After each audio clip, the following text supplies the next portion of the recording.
Let's get straight into this news poll with our political editor, Andrew Clennell. He's here at the desk with me. It's interesting because it's the same narrative in almost every poll that we see. A dwindling primary vote for Labor. It's kind of steady, around the low 30s, but the approval rating of both leaders, not great. I do think this is worse for Anthony Albanese, though. Yeah, I mean, obviously he's in government, so you'd say that, but it is a hung parliament poll, isn't it? I mean, if the poll says a pox on both houses, guess what you end up with? A hung parliament. Have a look at this, though. I'm going to show you the number of seats that Labor would lose under this poll, OK? They would lose about 6 or 7. So I'm saying they were sort of in the low 52s. We're talking two-party preferred now. It's a bit harder with the teal seats to go two-party preferred. Now they're at 50. So you're losing all of these, and then go to the second page. One of these has been abolished, Higgins.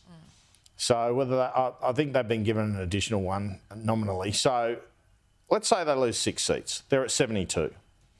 But there are a couple of seats where if they just fell another %, they'd lose and be 70. And then the coalition, of course, they're looking at sort of early 60s numbers then. They're only 62, 63. So they need the Teals to form government. They do, because they won't use the Greens.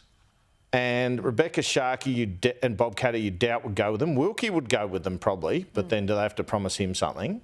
So inevitably you're looking at a situation where the Teals and Wilkie give them confidence and supply, but no formal deal. Di Lee will go with the Lib. She's a Lib, I would say. Can we just bring up those graphics again to see the seats that would be lost under these news polls? Is there a direct transfer here from Labor to the Libs? I mean, the Libs would have to pick up something like Bennelong, surely. Yes, and Labor tells me they're ahead in Bennelong. Yeah, that'd all be direct transfers. Let's go to the next page quickly. This is kind of illustrative. Higgins is gone. Robertson's a tough fight. He's a good candidate. So but it's illustrative more than anything because you could pick up a 5% seat and keep a 2.5% seat. But my experience covering elections is roughly that number translates uniformly. It might not be the exact same seats, but it's the same number. Yeah. So, you know, early 70s, that's what we're looking at. Tell me how the government's numbers improve. Only if Peter Dutton falls over in the campaign. Yeah. Absolutely. Either way. And more likely Labor. You know what? I think so too. But you know what really frustrated me at the last election with the advent of the Teals, and it was their first election. They were given the benefit of the doubt. I get all that. I think there needs to be a big shift and change in attitude when we're looking at, you know, minority governments for the foreseeable future. The Teals and the Independents need to be put on the spot before the election. In the event of minority government, who are you supporting? They're like, oh no, we're going to wait and see, wait things up. It's, you know, borderline dodgy because they're going to wait to see what they're promised by each major party. Well, and I know that's how politics has been done in the past, but that is not a great way to be governing. Why should they commit when they don't know the result? They don't know how many numbers of seats, which side? Because they know the policies that are on the table. Well, that's probably fair. And you can put all those scenarios to them. If you have Labor with 71 seats and Dutton with 62, and you want government formed, you have no choice. Sure, in that scenario. That's the scenario we're looking at. That's the scenario we're looking at, but if it's a lot closer than that. Well, that's the key. So Dutton's job obviously is to get it up to 2 or 3%. To be able to lay out that scenario and articulate that just like we are. Yeah. They're having their discussions behind the scenes. For sure, or there will be at least. Well, you know, all I can say is if we do get early 70s for Labor, they'd be odds on to lose the next one because that's what we've seen in history because everything falls apart in a hung parliament and then Peter Dutton has to spend 6 years as opposition leader, maybe 5, and then he's the Prime Minister. So if you ask me who's the most likely next Prime Minister after Anthony Albanese, some people would say Jim Chalmers. I'd say the way the polls are going, it's Peter Dutton. It just might not be in 9 months' time. No. I think it's really hard for any government to get 3 terms, even in minority. But anyway, let's look at Labor and their online gambling regulator.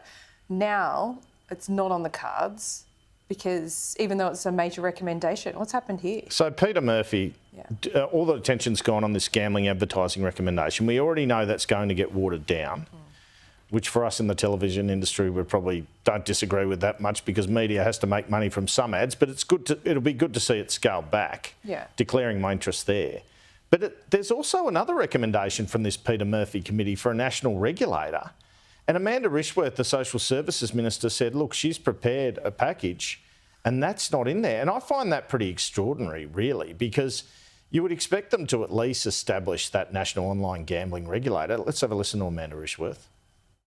Will you be setting up that regulator and what would their role be? Obviously, any national regulator would involve states and territories handing over their powers to the Commonwealth. So, look, we are working, as Minister, I'm working very closely with my state and territory counterparts to look at what we can do in a coordinated fashion. Do you think they'll hand over those powers? They will do it. Oh, no, I'm not suggesting they would hand over those powers. What I'm suggesting is in the essence of that recommendation was about better national coordination. That's at the heart of the recommendation. Would you like to see that national regulator, and would gambling companies be levied to pay for it? I have been working very well with my state and territory counterparts. They have, we have together brought in a number of reforms, really important reforms, and have worked really closely together. I just want to briefly ask you again, do you think there'll be a national regulator set up? Yes or no? Well, look, look, at this point, that is not in the discussions with states and territories. Okay, we kind of eventually got there. Took a while. Almost a no, not sure. That is a no. Yeah, straight answer, kind of. Anyway, let's look at the coalition. They want Senate hearings into the government's university caps. Yeah, not a bad idea. It's pretty obvious they're going to have to come up with a bigger cap. And they said, we will come up with our own cap yesterday. But they won't tell us it's a lower cap than Labor's.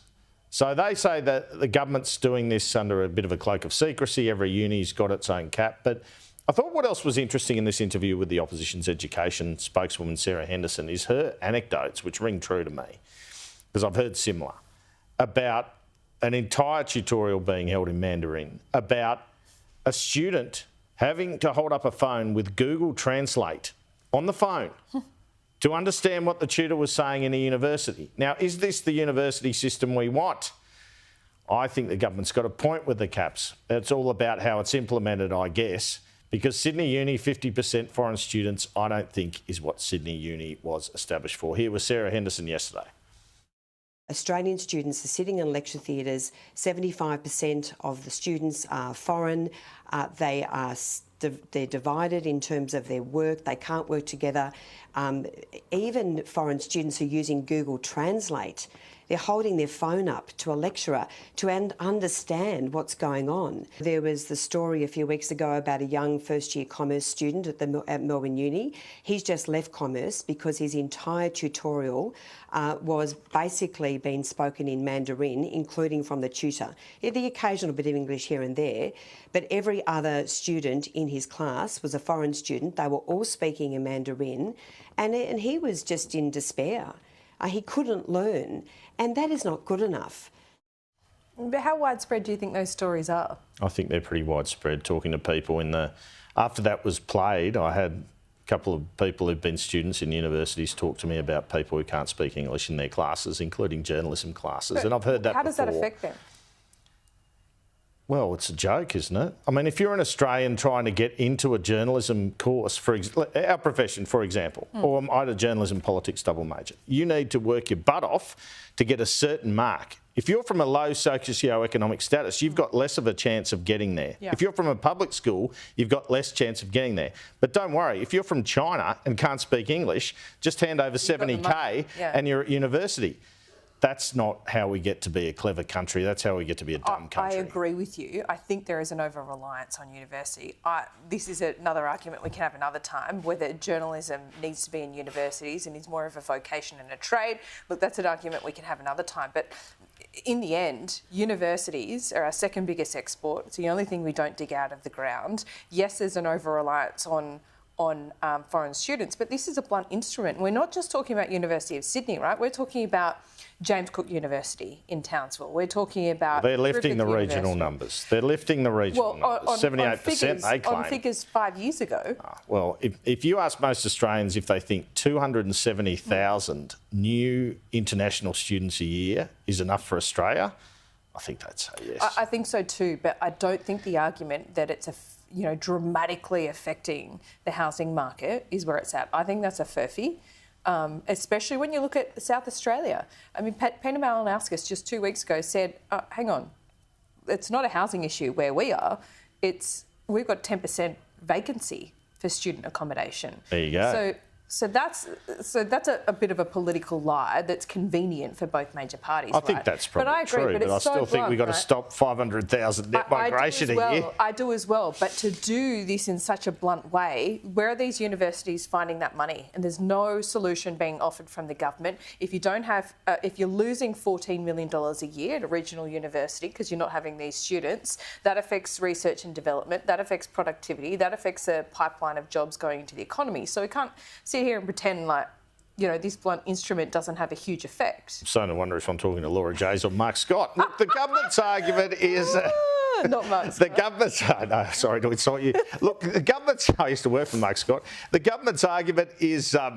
that the regional unis, they're lifting the numbers. Whether that actually occurs, I guess, is the big test. And, if the group of 8 can take a haircut, they're at least held at that level. That's a good thing. I will say one thing. Jason Clare's on Sunday. I'll test him out on it. Okay, good. For example, Harvard, would they have a huge amount of international students? I'll go and find out. Okay. Got me on Putting the you on the spot there. But, I mean, my point is... Here's Dr. Google.